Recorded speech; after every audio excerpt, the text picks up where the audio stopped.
যে মূলত একটা হলো রাজনৈতিক দলের ব্যাপার আছে, আর একটা হলো আমরা কোনো বিভিন্ন ভালো কাজের জন্য একত্রিত হয়ে কিছু সংগঠিত হয়ে কিছু কাজ করলাম।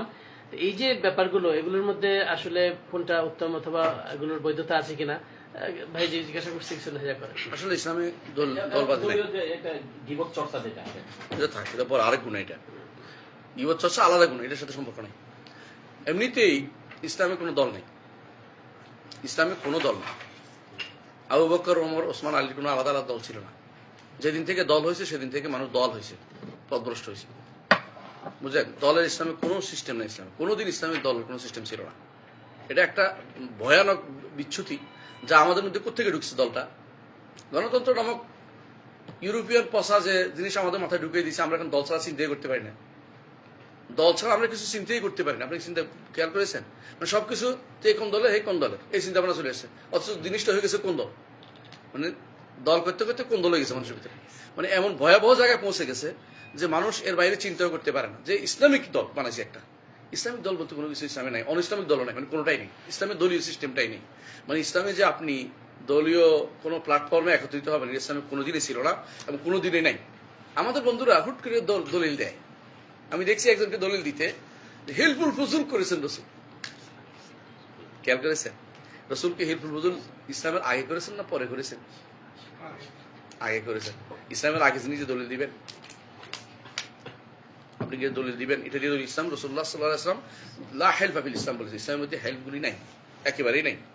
জাযাকাল্লাহ খায়র, বারাকাল্লাহ ফিক, বারাকাল্লাহ, বারাকাল্লাহ। শেষ করি আসবে। এখন দলীয় যে প্ল্যাটফর্ম ইসলাম, এটা নাই। আমি কি বুঝাতে পারছি? দলীয় প্ল্যাটফর্মটা ইসলামে নাই। এই জন্য আমাদের একজন আলেম, তিনি আলেম, তিনি একটা হক কথা বলছেন। তিনি আপনার পছন্দ নাও হইতে পারে, কিন্তু হক কথাটা হক। ইসলামে কোনো বিরোধী দল নাই, ইসলামে কোনো বিরোধী দল নাই। বিরোধী দলের সিস্টেম যেখানে চালু হয়েছে এটা ইসলামিক না, মনে রাখবেন। কোনোদিন ইসলাম বিরোধী দল ছিল না। আপনি তাকে নসিহত করবেন, এটা হলো শরীয়তের বিধান। নসিহতের সিস্টেম আপনি যে দলবন্দি করতে হবে তা জরুরি না, এককভাবে নসিহত করার নিয়ম। দলবন্দি নসিহত করলে অপমান করা হয়, ইসলাম বলে না। এককভাবে যার যেটুকু আল্লাহ সামর্থ্য দিয়েছে এটুকু আপনার উপর ফরজ। আপনি অতিরিক্ত ফরজ আপনার কাঁধে নিচ্ছেন কেন? আল্লাহ তো আপনার বাধ্য করেন নাই। আপনি যে পর্যায়ে আছেন এই পর্যায়ে পারলে নসিহত করবেন, না পারলে আপনি যতটুকু বলেন হক কথা বলবেন মানুষের মাঝে। শাসককে আপনি নসিহত করতে পারেন কি পারেন এটা আপনার দায়িত্ব ভিতরে, আপনি যতটুকু আপনার মর্যাদা অনুসারে নির্ধারিত।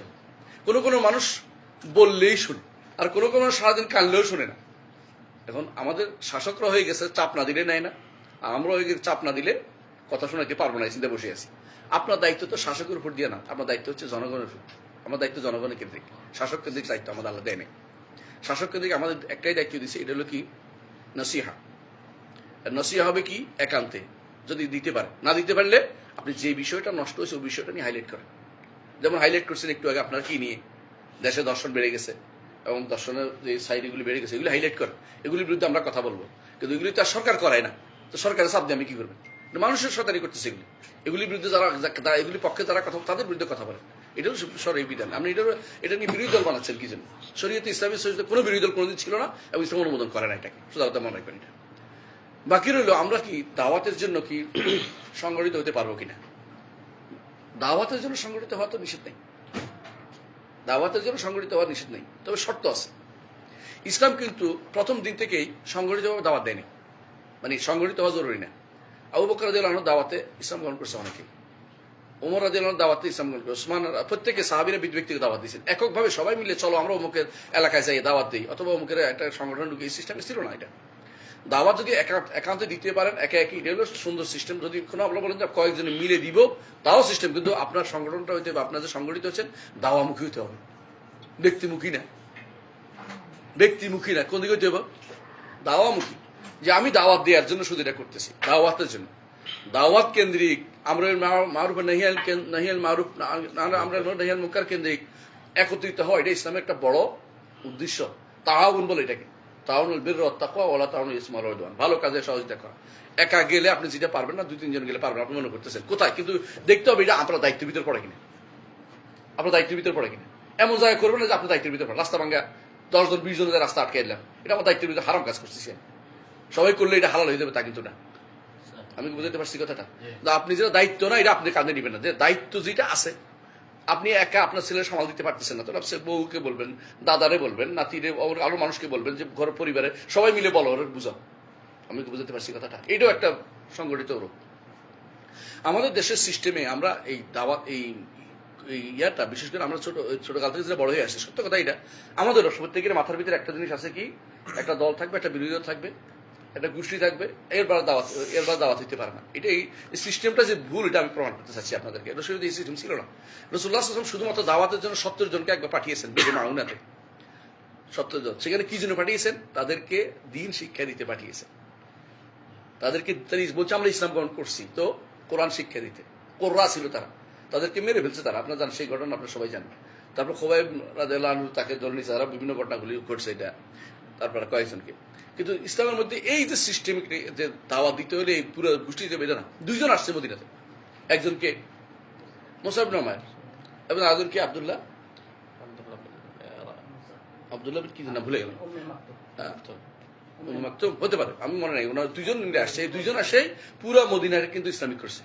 দল কি 2 জন দল হয়, 2 জন সংগঠন হয়, কিচ্ছু হয় না। আলহামদুলিল্লাহ এইভাবে সিস্টেমটা আমাদের হওয়া উচিত। আমরা যদি কোনো আমরা মাসনা ও ফুরাদা দাঁড়াতে পারতাম, মানুষদের বলতে পারতাম, যেখানে আসে সেখানে সেখানে নামাজের জন্য বলতে পারতাম, সালাতের জন্য, তাওহীদের জন্য, আকীদার জন্য বলতে পারতাম, তাহলে খুব ভালো হতো। এখন সমস্যা হচ্ছে কি, আপনি এখন চিন্তা করবেন, সত্যি কথা এটা বলছি, যে কোনো সংগঠন আমি একটাও এরকম পাইনি আপনার নেতার কথা শুনে কিনা, তাহলে সে ভালো। আপনার নেতার কথা শুনে না, সে খারাপ। এটাই খুব খারাপ জিনিস। ইসলামে সংগঠিত হওয়া যায় যাচ্ছে, কিন্তু শর্ত একটাই, কয়েকটা শর্ত, এর মধ্যে একটা হচ্ছে এটার উপর ওয়ালা এবং বাড়া নির্ভরশীল হতে পারবে না। মানে ভালোবাসা এবং মন্দ রাখা, এই সিস্টেম এটার মধ্যে থাকতে পারবে না। আমি কি বুঝাতে পারছি কথাটা? মানে আপনি যদি মনে করেন যে ইনি তো আমার সংগঠনের লোক না, সুতরাং তারে আমি সুযোগটা দিব না, এটা হলো হারাম। আপনি দেখবেন যে সে সহি আকীদা ও মানহাজের লোক কিনা, তারা দিয়ে আমার ইমান আমলের কাজ নয়। এখানে কিন্তু আপনার এখানে অটোমেটিক হবে, কারণ ইমান ও আকীদার জায়গাতে আপনি কিন্তু ছাড় দিতে পারবেন না, কিন্তু সংগঠন আপনি ছাড় দিতে পারবেন, ছাড় দিতে হবে আপনাকে এখানে। কারণ সে আপনার পক্ষের লোক কেন হয়েছে? কারণ সে ইমান ও আকীদাতে মানহাজ তাওহীদ মানহাজে একরকম হয়েছে। কিন্তু আপনি যদি মনে করেন যে সে তো আমার সংগঠনের কথা আনুগত্য করে না, তার বিরুদ্ধে যা পারে তা বলতে থাকি, তার বিরুদ্ধে যা পারে তা করতে থাকি, এটা হচ্ছে হারাম। এই সংগঠনগুলো যাইছে না কোনোদিনই। এইটাই আমাদের সংগঠনগুলো চলতেছে মধ্যে, এগুলির মধ্যে বেশিরভাগ এটা চলে। নাহলে কোন কারণে, ধরেন আমার একটা বই আছে, নামাই রাখো, বইটা নামাই রাখো, কোনো কারণ আমি তার বিরুদ্ধে কিছু করি না, আমার তাকে খারাপ বলতে পারবে না কেউ। অথবা কেউ বলবে যে অমুক তো এখানে 8 পাস, এখনো পাস করে নাই, কেন এটা বলতে হবে কেন? যে উনি যেহেতু আমার এই মাসালার সমালোচনা করছে, মাসালার সমালোচনা তো হইতেই পারে, আকীদার সমালোচনা করি না আমরা পরস্পরের মধ্যে। আমাদের মধ্যে আকীদাগত বিভ্রান্তি, বিশাল বিভ্রান্তি আছে, শুদ্ধ করতে গেলে রেগে যায়। উনি কোন দিন থেকে আবার আকীদা হইলো, লোক হইলো। উনি তো কোনো, তো আমরা এত বছর ধরে, আমরা শত শত বছর ধরে আমাদের পূর্বপুরুষরা সব আকীদার লোক, সুতরাং উনি ভুল ধরতে গেছে কেন? এগুলি হচ্ছে কি দলীয় কাজ, এগুলো তাআসসুব, এটা হারাম, জায়েজ নেই। এটার কারণে হতে পারে আপনাকে হকের জন্য তাআসসুব করবেন, ব্যক্তির জন্য নয়, সংগঠনের জন্য নয়। বুঝতে পারছি? সংগঠিত হতে হবে। এটা বকর আবু যায়েদ রাহিমাহুল্লাহ একটা বই লিখছে, হুকমুল ইনতিমা ইলাল জামাআত ওয়াল আহজাব আল মুআসারা, সুন্দর বই। এবং এটা আমাদের আব্দুল আলিম বিন কাউসার বাংলা অনুবাদ করছে, আপনারা পাইছেন বোধহয়। দল ও সংগঠনের প্রতি সম্পৃক্ততার একটা ছোট বই আছে, ভালো বইটা, এটা পড়বেন আপনারা। এটা নিজের থেকে কিছু লেখা না, সবগুলি মাশায়েখদের কথা লিখছে। আপনি সংগঠিত হইতে পারবেন, শর্ত হচ্ছে ঘৃণা ছড়ানোর জন্য নয়, 1 নম্বর কাজ। 2 নম্বর কাজ হচ্ছে এর বাইরে যারা দাওয়াত করে তাদের প্রতি, তাদের সাথে সহযোগিতার মধ্যে থাকতে পারবে না, যে এরাও কাজ করে, আমি সবাই মেয়েদের সাথে একসাথে আমি কাজ করতেছি, সুবিধার জন্য আমি 10 জন মিলে কাজ করতেছি, যে এটা সাথে থাকলে ওরা কথা শুনবে, এটা ভালো। কিন্তু আপনি আরেকজনকে ঘৃণা করতে পারেন, যে আমার সাথে নাই, ঘৃণা করতে পারবেন না, এটা শরীয়তে নাই। এই সিস্টেমটাই খুব খারাপ। বুখারীর কোনো দল ছিল না, মুসলিমের কোনো দল ছিল না, কিন্তু সারা জীবন মানুষ বুখারী মুসলিমের কথা শুনবে। আবু হানিফার কোনো আলাদা দল ছিল না। যখনই এই মাযহাবগুলিও যখনই হয়ে গেছে কি আমার মাযহাবে না থাকলে খারাপ, তখন এটা হারাম হয়ে গেছে এই জাতীয়। বরং মাযহাবের হিসাব হবে কি হকের সাথে সম্পৃক্ততা। এই জন্য যখনই হারাম কখন হবে, যখন এটার উপরে ওয়ালা এবং বাড়া, ভালো থাকা, ভালো হওয়া, মন্দ হওয়া। হ্যাঁ, আজকে আমাকে একজন একটা গল্প বলতেছিল, ওই যে আরব দেশে ওই ইয়ারে পানি যেটা পড়ে হানাফিয়া কয়, হানাফিয়া আছে না, এটা হানাফিয়া কয় না, তো হানাফিয়া কয়।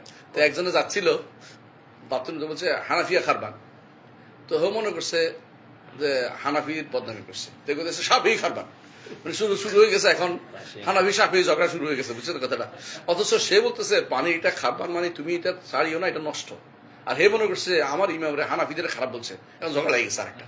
তো অবস্থা হয়েছে এরকম যে এখন এটা তাআসসুব, এটা হারাম কাজ, এগুলির কারণে সব সমস্যা তৈরি হয়। আপনি যদি বলেন যে আমার সংগঠনের বাইরে যেটি আছে সেটি খারাপ, অথবা আমার সংগঠনের বাইরে যারা তারা খারাপ, আপনি ভুলটা ধরবেন, আপনার সংগঠনের ইমাম হোক না কেন, তার ভুলটা আছে। এবং এমন ভুল আছে যেটা আমাদের মাঝে মধ্যে আমাদের মাদানীরাও চুপ করে বসে থাকে দেখি, প্রত্যেকেই দেখি। এই জায়গায় চুপ থাকবেন কেন? আপনি এটা বলেন, হয়তো আল্লাহ তাআলা ওনাকে সহি হেদায়েত দিবে। এটা বলা তো আপনার ফরজ, এটা তো হয়তো আপনি ছাড়তে পারেন না। এটা এমন জায়গাগুলো আপনি বলেন, আমাকে বলবেন, আমার বললেন আমাকে বলে এটা আপনার ভুল করছেন, আমি সংশোধন দরকার। আল মুমিনু রাতুল মুমিন, ইমানদার একটা আইন আসল। আপনি সংগঠনের দোহাই দিয়া, হ্যাঁ আমি দল তো হারাম বলেছি, সংগঠন ওই সময় জায়েজ হবে যখন এটা পরস্পর হক কথা বলা বন্ধ করবে না, এটার উপরে অলা এবং ভাড়া নির্ভরশীল হবে না, কথা বুঝছেন? এবং এটার জন্য একান্ত কোনো ন্যায় নীতি বানাবে না। একান্ত নীতি বুঝেন? সুবহানাল্লাহ, আমি দেখেছি আমার দেশে যে সমস্ত সংগঠন আছে, ইসলামিক সংগঠন বা ইসলামিক বলতেছি না, দল বলতেছি না, কিন্তু সংগঠনে বলতেছি, সংগঠনের মধ্যে এমন জায়গা আছে। এক নম্বর হচ্ছে আল্লাহকে রব মানতে হবে, বুঝে আসছে? 2 নম্বর হচ্ছে আল্লাহর নাম গুণে স্বীকৃতি দিতে হবে। 3 নম্বর হচ্ছে আমির আতাত করতে হবে। এটা কোন ইসলাম? আমির আতাত করতে হবে কোন আমির? এটা আমির আতাত করতে হবে কোন জায়গায়? এই আমির কে বানাইছে? আমির তো এই আমির বানানো কোথায় বৈধতা আছে? এই জায়গাটা, এটা হচ্ছে ভালো কাজের মধ্যে একে অপরকে দায়িত্ব দেওয়া যায়। আমরা কয়েকজন মিলে একটা ভালো কাজ করি, আপনি আমাদের দায়িত্ব পালন করেন, যেটা আমরা সফরের মধ্যে যেটা করে, কারণ যাতে করে ভিন্নমুখী হয়ে না যায়। এইটার উপর কেস করে আপনি শহরে থাকতে পারেন, কিন্তু এটা এতাত করা তো বাধ্যতামূলক না। ভালো কাজে এতাত করতে হবে, খারাপ হলে সমালোচনা করতে হবে। এটাকে আপনি 3 নীতির 1 নীতি বানাই ফেলছেন, এটা কোন ইসলাম? আমি কি ভুল বলিনি? আপনার ভালো করে দেখেন, আপনাদের বইগুলি পড়ে দেখেন, এগুলি আছে।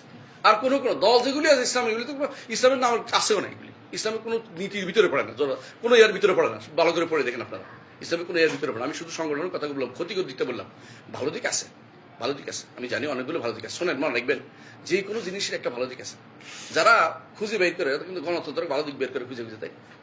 সারাদিন গণতন্ত্র খুঁজে দিক পার করে না, যদি আমরা গণতন্ত্র বিশ্বাস করি না, আউযুবিল্লাহ। হ্যাঁ, গণতন্ত্র ভালো দিক। অনেকে আবার দেখবেন যে সমাজতন্ত্রের ভালো দিক খুঁজে বের করবে। আমাদের ভালো দিক বুঝে দরকার না, আমাদের দরকার হচ্ছে হালাল হারাম নাস্তা চলে আসতে হবে। ভালো দিক খোঁজা যায় না কোনো জিনিসের। আপনি দেখবেন যে শরীয়ত এলাও করে, এটা ভালো।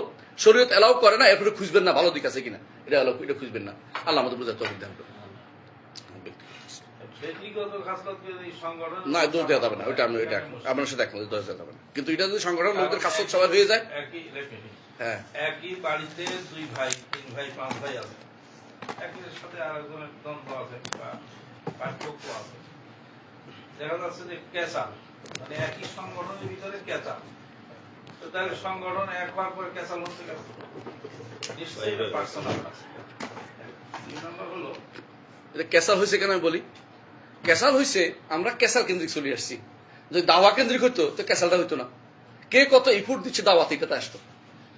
মানে কথা বুঝতে পারছি, আমার দ্বারা কয়টা মানুষ শিরিক থেকে বেড়ে আসছে, ওই কেন্দ্রিক যদি হইতো তো ক্যাসাল তো মানুষ থাকবে। সাহাবাকের মধ্যে ক্যাসাল ছিল না, বলতে পারবেন না ঝগড়া ছিল না, এটা তো কিন্তু না, ছিলই। আপনি কি সাহাবিরা কি করছে? এক সাহাবি ওই পানি বন্ধ করে দিচ্ছে, আরেক জানেন, তারপর বলছে রসুল পানি পুরো হলে তারপর তুমি ছাড়ো, এটা ক্যাসাল না। কিন্তু এই কেন্দ্রিক তো আমাদের সংগঠনের জিনিস হওয়া উচিত না। আমরা আগেও বলছি, সংগঠিত হতে হলে একটা শর্ত হতে হবে, দাওয়া কেন্দ্রিক হতে হবে। সংগঠনের কোনোদিন ব্যক্তি কেন্দ্রিক বা 10 কেন্দ্রিক, দেশ কেন্দ্রিক বা গোষ্ঠী কেন্দ্রিক হতে পারে না। এই সংগঠন হতে হবে দাওয়া কেন্দ্রিক। দাওয়া কেন্দ্রিক সংগঠন ছাড়া অন্য কোনো সংগঠন ইসলামে নাই। সংগঠন যেটা, সংগঠনের যে সুবিধাটা, যেটা যারা সংগঠনের বাইরে তাদের অসুবিধা অনেক বেশি। কিরকম বেশি? 12 জন লোক, তার 13টা মতবাদ, কারোর সাথে কারো মিল নেই। সংগঠনের লোকগুলি অন্তত পক্ষে একটা পয়েন্টের উপর ঐক্যবদ্ধ হতে পারতেছে। আপনি এক উত্তর দিই, কিন্তু বুঝছি আমি। আমার ভাইয়ের কথাটা একটা ভালো দিক আছে যে একসাথ হওয়া যায়, কিন্তু আপনি জানেন একসাথ হইলেই সব শুদ্ধ হয় না। অনেক সময় মতভেদ ভিন্ন থাকতেই পারে।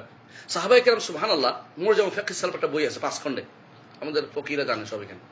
এটার মধ্যে দেখবেন যে আবু বকর একমত, উমর একমত, ওসমান একমত, আলী একমত, 6 মত আছে। 10 জনের মধ্যে 7 মত আছে, এরকম মাসালা আছে। কিন্তু এটা তাদের কোন জায়গায় ক্ষতি করে নাই বলেন তো? আকীদা ও মানহাজে ক্ষতি করে নাই। আমি কি বুঝাতে পারছি কথাটা? আকীদা ও মানহাজে ক্ষতি করে নাই। আমার মধ্যে, আমি একটু আবার বুঝাই দিই, আমার মধ্যে আকরামুজ্জামানের মধ্যে বিশাল পার্থক্য আছে অনেক কিছুতেই, কিন্তু আমরা এক জায়গায় একটা মিল আছি। নাকি আকীদা ও মানহাজের মধ্যে আমাদের মধ্যে কোনো সমস্যা নেই, একে অপরের মধ্যে কথা বলি না। কিন্তু আমাদের সংগঠন হলে কি হয় জানেন? আল্লাহে বিনা কারণে আমার বিরুদ্ধে লেগে যাচ্ছে কতগুলো মানুষ, আমার না শুধু, এরকম বহু মানুষের।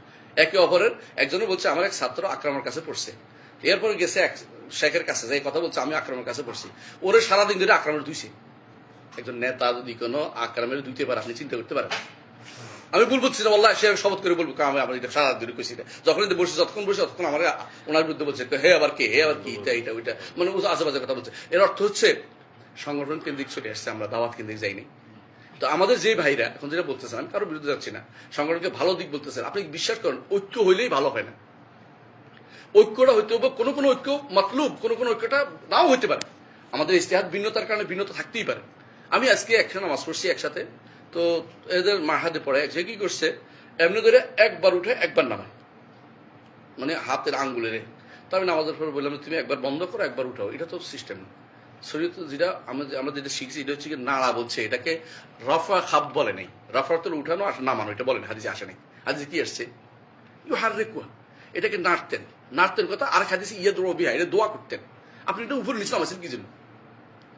তো বলতেছে আমি চিন্তা করি না। চিন্তা করেন আপনি, আপনাকে সময় দিলাম, আমি কথা বুঝতে পারছি। ওর মত ভিন্ন হইতে পারে। এখানে শেখুল আলবানী রহমতুল্লাহ আলী একবার দাস দিচ্ছে এরকম ধরছে ইয়ারে আবু ইসাক হুয়াইনি রে। আবু ইসাক হুয়াইনি ওনার পাশে নামাজ পড়ার সময় একবার উঠে একবার নিচে নামায়। তো বলছে তুমি এটা কোথায় পাইছো বলতে হবে। কথা আমি তো আপনার কিটা পাইছি। আমি কি বলছি রে কিটা, আমি কিটা বলছি না, আমি বলছি ইউহার রেকুয়ার। তুমি ইউহার রেকুয়ার তো উপর নিচ করতে তো বলিনি আমি তোমার, তো বুঝতে ভুল হইতে পারে। হ্যাঁ ওইটা হারা, কিন্তু এটা উপর নিচ হয়ে গেছে। আরেক নাম আছে এটা, রাফুল খাবদের নাম। এটা রাসূলুল্লাহ সাল্লাল্লাহু আলাইহি ওয়াসাল্লাম রাফুল খাবদের নাম ভিন্ন ভিন্ন দিতেন। তোর বোধ হয় ইউহারে কুহার যে সিস্টেমটা পরিবর্তন, এটা তো বুঝার বেশন আছে। তো বুঝার বেশের কারণে ভাগ হইতেই পারে, এই ভিন্ন মত হইতেই পারে। কিন্তু আমি যতক্ষণ পর্যন্ত আমার ভাই, আমি এক করার চিন্তা নাই করি, কোনো নাই করি। ইমাম আবু হানিফা রহমতুল্লাহ ছাত্ররা তার সাথে 3 ভাগে 2 অংশে মতভেদ করেছে, তাই বলে কি হানাফি মাযহাব শেষ হয়ে গেছে? আমি বোঝাতে পারছি কথাটা। ইমাম মালিকের ছাত্র ছিল কে শাফি, শাফির ছাত্রকে আহমদ ইবনে হাম্বল। 3 জনের মধ্যে মাসালার মধ্যে একটা দুটো মতপার্থক্য প্রচুর আছে, কিন্তু আকীদার মধ্যে কোনো পার্থক্য নাই। আকীদা মানাজে কোনো সমস্যা নাই। তাহলে এরা ভিন্নতা থাকলেই আমি ঐক্য করে কি করবো? এই ঐক্য দিয়ে আমার কোন কামে লাগবে? আমার তো দরকার আকীদা ও মানহাজের ঐক্যতা তৈরি করা। বেকার মাসালার ক্ষেত্রে রাজি এটা বলা, সে নিলেই নিবে, না নিলে আমার কিছু বাধ্যবাধকতা করার কিছু নাই। সত্য কথা এটা। আমাকে ভুল জায়গা যেটা আমাদের বেশি করা হচ্ছে, ঐক্য থাকা। এই ঐক্য দিয়ে আমার কোনো কাজ আসতেছে না। কিন্তু ঐক্য না থাকলে কোনো সমস্যা নেই শরীয়তে, কারণ ভিন্নতা ইসলামের এইটাই সৌন্দর্য। ইসলামের সৌন্দর্য হচ্ছে এখানে যে আমাদের মধ্যে এই ফিকহি মাসালাতে ভিন্নতা থাকবেই, এবং ছিল না কোনোদিন, এমন কোনো যুগ ছিল না যেখানে ফিকহি মাসের ভিন্নতা ছিল না। সবসময় ফিকহি মাসের ভিন্নতা ছিল। সাহাবাই কেরামদের ফিকহি মাসের ভিন্নতার উপরে গ্রন্থ রচিত হয়েছে, একটা দুইটা না। আপনি এখনো দেখেন যে কোনো মাসলা দেখবেন ফিকহি ভিন্নতা আছে, কিন্তু তাদের মধ্যে আকীদা ও মানহাজে কোনো ভিন্নতা ছিল না। একে অপরের বিরুদ্ধে কোনোদিন কথা বলতেন না, একে অপরের লেগে যেতেন না। এবং এই ভিন্নতার কারণে ভিন্ন মত আছে কেন, এই জন্য তার জন্য এটা কোনো দোষের কিছু হয়নি। আমি কি বুঝাতে পারছি কথাটা? আমি যেখানে থাকি আপনি কাজ করেন, কিন্তু আমার ফিকহির মাসলার ক্ষেত্রে আক্রমণ করে আপনার কোনো লাভ নেই। আমাকে দলিল দিয়ে বুঝান, আলহামদুলিল্লাহ। যেমন আমি ওকে বুঝাইছি যে রাসূলুল্লাহ সাল্লাল্লাহু আলাইহি ওয়াসাল্লাম কিন্তু রফা ও খাব বলে নাই, তিনি বলছেন কি, এমনকি ইউহাররিকুহা নিয়েও দলিল দুর্বল আছে, কেউ বলছে লা ইউহাররিকুহা বলছে কেউ। তারপর আমি ইউহাররিকুহা শুদ্ধই বললাম, সেগুলো আপনার যেহেতু শুদ্ধ বলছে, তো আমরা বললাম ইউহাররিকুহা। কিন্তু তাহরিক শেখ নিজে দেখাই দিয়েছেন তাহরিক করতে উপদেশ করা নয়, তাহরিক করতে হলো দোয়ার বুঝানো, যেটা দোয়া বুঝে সাধারণত। কারণ দোয়ার 3টা জায়গা আছে না, দোয়া এমনি করে, আবার কেমনি করে, এমনি কখন করে ইস্তিসকাতে, আরেকটা কখন আঙ্গুল দিয়ে। রাসূল সাল্লাল্লাহু আলাইহি ওয়াসাল্লাম দোয়া করতেন আঙ্গুল দিয়ে খোদার মধ্যে। এইটাও দোয়ার পয়েন্ট, এটা আঙ্গুল দিকে উঠতেন। আমাদের ইস্তেহাদ করছে দুই, হানাফিরা ইস্তেহাদ করছে কি লা ইলাহার মধ্যে উঠাবে, হ্যাঁ, আর ইয়ারা শাফিঈরা বলছে কি ইল্লাল্লাহর সময় উঠাবে, মানে আল্লাহ উপরে বোঝানোর জন্য। শাফিঈরা আকরাব, আরো বেশি সুবিধা, আকীদার দিক থেকে বেশি শুদ্ধ। তো আর সালাফিরা করছে যে না আসবে, কিন্তু উপর নিচ করাটা কিন্তু সালাফিরা বলে না, এটা আমাদের বুঝে ভুল হচ্ছে। এই জন্যই উপর নিচ করা অনেকে এরকম, অনেকে আছে এরকম করতে আছে, এটাও কিন্তু সিস্টেম না। বলে শেখ মোহাম্মদ সালেহ হোসাইমিন 8 জায়গার কথা বলছে, নির্ধারিত করে বলে দিচ্ছে 8 জায়গা, যেখানে যেখানে দোয়ার জায়গা আছে সেখানে রাখতে বলছে। আর আমরা না ভিন্ন করছি, তারপরেও আমি বলি এটা ইস্তেহাদের জায়গা, নিঃসন্দেহে ইস্তেহাদের জায়গা। তাহলে আপনি এটাকে ভিন্ন আরে যদি কোনো শক্তিশালী কোনো ব্যক্তি আসে, দলিল নিয়ে আসতে পারে, ওসুলের দলিল নিয়ে এবং অন্য কোনো দলিল আনতে পারে, তখন দেখবেন হট পরিবর্তন হচ্ছে। যেমন একটা সময় আমরা সবাই কিন্তু বুকের উপরটা হাদিসটাকে শুদ্ধ বলতাম, কিন্তু সে বুকের হাদিসটা শুদ্ধ না, এটা পরবর্তী প্রমাণিত হয়েছে। কিন্তু আমরা কিন্তু হাত এখানেই বাঁধি, কারণ এটা অন্য হাদিস দ্বারা প্রমাণিত। এই একটা হাদিস শুদ্ধ না হলে কিছু অন্য কিছুতে প্রমাণিত হয়েছে। তো বুঝতে চাচ্ছি এটা যে এই মতভেদের কারণে হাম্বলীরা কিন্তু বুকের নিচে বাঁধ, আরে নাবির নিচে বাঁধ। এবং শেখ মোহাম্মদ আব্দুল সালাম শোয়াইয়ের তিনি নাবির নিচেকে প্রাধান্য দিয়েছেন, যে এইটাই উত্তম। এবং শেখ ইবনুল কাইয়িম রাহমাতুল্লাহ আলাইহি তিনি এইভাবে বাঁধাকে তিনি নিষেধ করেছেন, তাকফির বলে নাম দিয়েছেন, নিষেধ করেছেন যে বাধা যাবে না। তার বাদায়েল ফাওয়াদের মধ্যে উল্লেখ আছে, আপনার পড়বেন যে যারা আলেমরা আছেন তারা দেখবেন। কারণ অর্থ হচ্ছে মতভেদগুলি এগুলি থাকবেই, এইটা হলো কি আমাদের সৌন্দর্যের জায়গা, এটা নিয়ে বাড়াবাড়ি করা যাবে। কিন্তু আকীদা ও মানহাজ শুদ্ধ হয় নাই। অনেকের আছে সুবহানাল্লাহ, যারা ওই বলে ঐক্যের মধ্যে আসি, ওরা আকীদা মানহাজ শুদ্ধ নাই। আমি নিজে দেখছি গান গাইতেছে কি শুনেন তাহলে, গান গাইতেছে যে ইয়ার মৃত্যু জাহিলিয়াতের মৃত্যু থেকে বাঁচাইও, বায়াতে জিন্দগি যাপন করার তৌফিক দিও।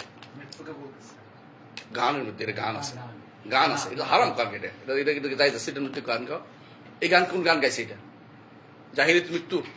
কেউ যদি কোনো অমুক সংগঠনের যুগ না, জাহিলিয়াত মৃত্যু হইব। জাহিলিয়াত মৃত্যু বলতে হাজি কি বুঝাইছে আর আমরা কি বুঝছি?